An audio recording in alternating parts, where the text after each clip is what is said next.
In this video, I'll show you how to import an Excel sheet over to PowerPoint. Now, there's two different ways to do this depending on whether you want to import the entire sheet or you just want to import a certain segment. So I'm going to start by showing you how to import an entire sheet. Now, to do this, you first need to make sure you've saved your Excel spreadsheet, and then we can head over to PowerPoint and you need to click on Insert in the top navigation. From the Insert tab, come over to this icon here, which is labeled as Object, and then go ahead and select that. Click on Create from File, click on Browse, and then locate your Excel worksheet. Double click to load up the file, and make sure you've checked this option here, Link, and then press OK. Now, as you can see, this is now imported my entire worksheet over from Excel, and also if we double click on this image like so, it will take us over directly to the worksheet. Now, another cool feature of importing this Excel sheet is if I make a change to the data over in my Excel document, let's say I change this 800 to 2000 instead, click on File and then select Save. If I now head back over to my PowerPoint presentation,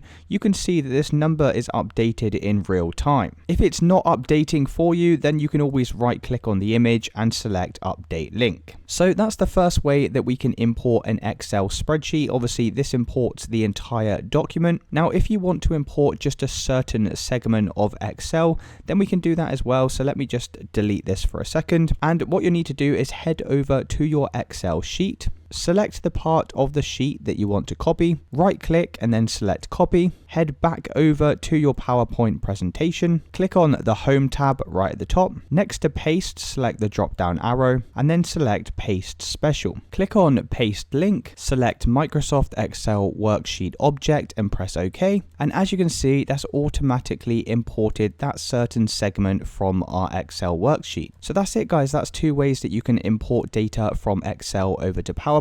If you did find this video helpful, then please consider dropping a like and subscribing.